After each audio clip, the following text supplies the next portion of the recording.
It's Pentecost 18, and we're talking about fairness in the kingdom of heaven. At least Jesus is.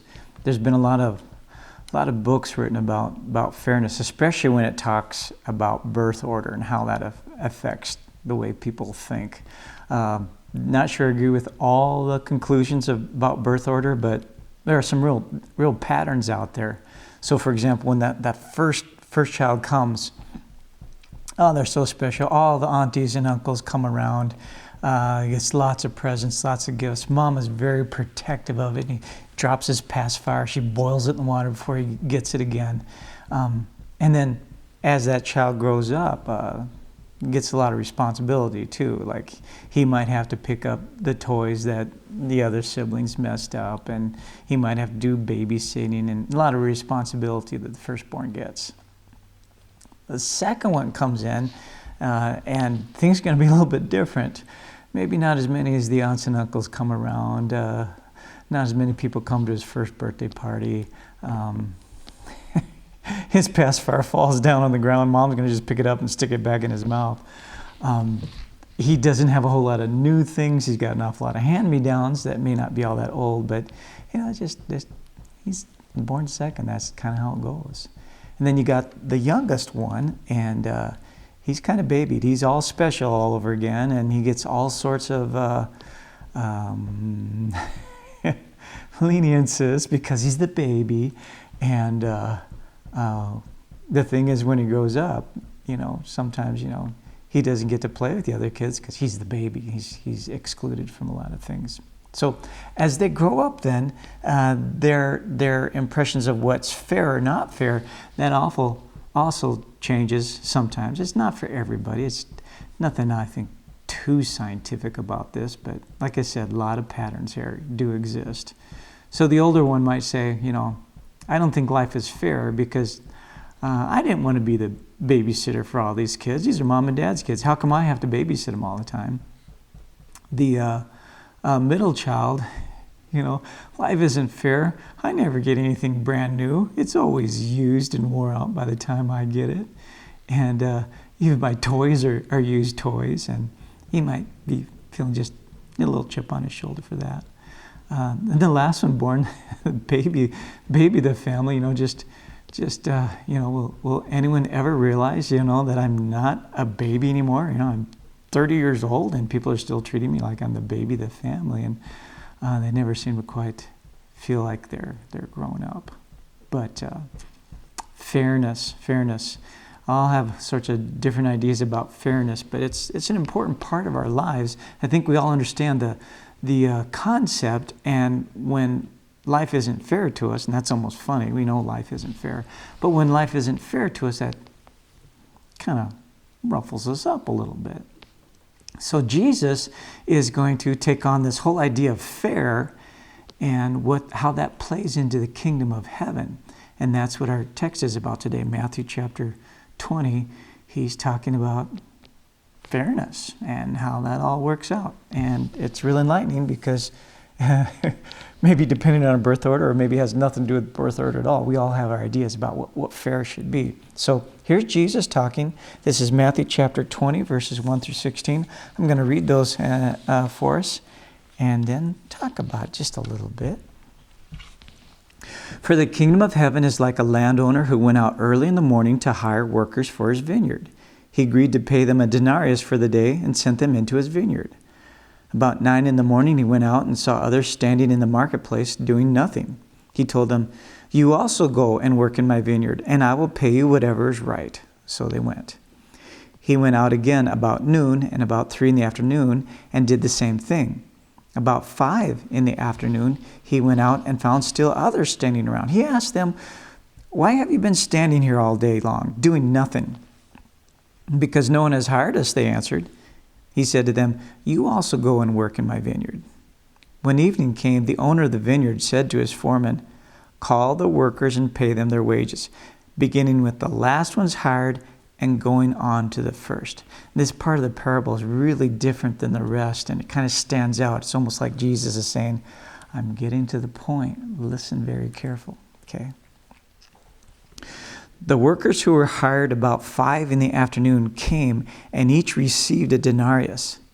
So when those who were hired first, they expected to receive more, but each one of them also received a denarius. When they received it, they began to grumble against the landowner. These who were hired last worked only 1 hour, they said, and you have made them equal to us who have borne the burden of the work and the heat of the day. But he answered one of them, I am not being unfair to you, friend. Didn't you agree to work for a denarius? Take your pay and go. I want to give the one who is hired the last the same as I gave you. Don't I have the right to do what I want with my own money? Or are you envious because I am generous? So the last will be first, and the first will be last. These are Jesus' words of wisdom when it talks about being fair and the kingdom of heaven. When Jesus talked about these words of fairness, there were people around him that had their own ideas of what fair was. And Jesus looks at the world around us, around me and you, and in our own hearts, and sees that we've got our ideas of what fairness is all about too. I remember all too well working road construction in Nebraska. The climate down there is just a little bit hotter than it is here in Minnesota. And they have humid days down there too. I mean, it can be upper 90s, reaching 100 degrees, and still so humid that you can look up and look at the sun. It's that humid. So you start sweating at, when you start work in the morning and your shirt's wet the whole day long. And I know you get days like that here in Minnesota too, but it's actually, it's hotter in Nebraska. Really, really hot. It wasn't very fun. Used to work with a guy who, he was lazy. He was extremely lazy. He didn't work hard when the boss was around, and when the boss wasn't around, he just didn't work. Basically, as a construction laborer, he was totally worthless. Probably had gifts in some other area, but he really shouldn't have been there with us. But at the end of the week, foreman would come around and give us our paychecks, and they were nice paychecks, and he got the exact same paycheck as me. And he'd go around and talk about how much money he made, and just we worked so you could have that money. Thank God for unions, or you wouldn't have a job. Yeah. It was a little bit irritating to see him get that nice fat paycheck, and he hadn't done anything the whole week. So this idea of fairness, it runs deep, and it produces some pretty strong emotions in all of us. And when it comes to the kingdom of heaven, fair really doesn't have a place, does it? Because in the parable, it was all about God's generosity. He wasn't trying to be fair. He was being gracious to everyone. He didn't have to hire anybody to work in his garden, but he did. And he graciously gave them all that denarius. And that's really the essence of the kingdom of heaven, where it's not based on how hard you work or how long you work.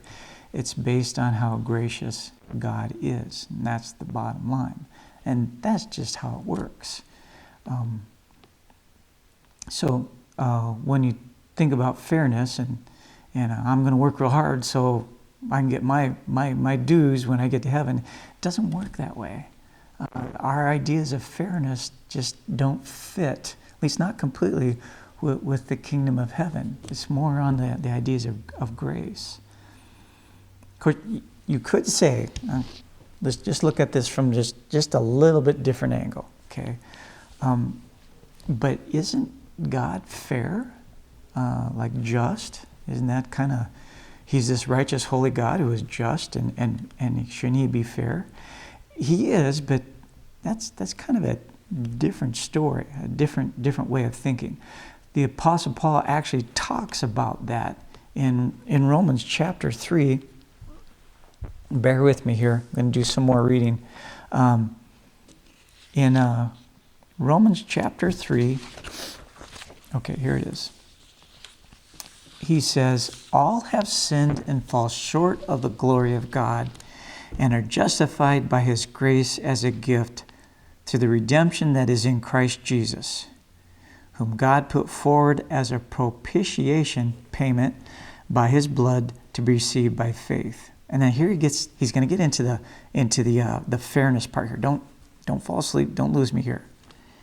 This was to show God's righteousness, which includes his fairness, because in his divine forbearance, he had passed over former sins, like David, Moses, those guys, passed over their sins. It was to show his righteousness at the present time, so that he might be just and the justifier of the one who has faith in Jesus. So the sins had to be paid for. Here's the whole dilemma. God wants sinners in heaven because he loves them so much. But he's got this fairness that says, but they can't be in heaven until their sins are paid for. And that creates the dilemma, the problem. If sinners pay for their sins, it's going to take them an eternity to pay for them, and they will never finish the payment, and thus they'll never get into heaven. So God's love wants them into heaven. His fairness says, but the price has to be paid. And God's answer? You know John 3:16, don't you? For God so loved the world that he gave his one and only Son. He gave his one and only Son as the payment for that price. So when he lets sinners into heaven, he demonstrates his fairness by paying for those sins with his Son. So God he is fair. But even then, his fairness just strikes us just almost uncomfortable, because my payment had to be paid by Jesus. And it's paid. It's all done. It's a done deal. It's been paid. And that satisfied God's idea of fairness. You know, at the end of this parable in Matthew chapter 20, Jesus says, the first shall be last and last shall be first, which always was kind of a puzzling a verse for me, but it's really simple, you know. The first shall be last and the last shall be first says everything in God's kingdom, in his heaven, is upside down. It's all kind of backwards. He has to be fair, so instead of punishing you and me, he punishes his Son. And that's just almost crazy. But I guess maybe we'll have to decide, is God crazy? Or because of the fall into sin, is this what's crazy? I don't think I want to call God crazy. But it is true. According to the logic that we have in our hearts right now, what God is doing to get us into heaven just doesn't sit quite right. But it is right. Read the parable over again. See how Jesus does die for us. This is what happens. This is what happens when God's love and his fairness collide. You get Jesus dying on the cross for us. You get grace. So when it comes to fairness, in this parable, fairness really doesn't have anything to do with the kingdom of heaven, but in Romans chapter 3, you realize God is very fair. I guess the important part to remember is grace. That's what came out of it, grace. We're going to be in heaven. And it's fair. Just trust God. He did it the right way. We'll see you next week.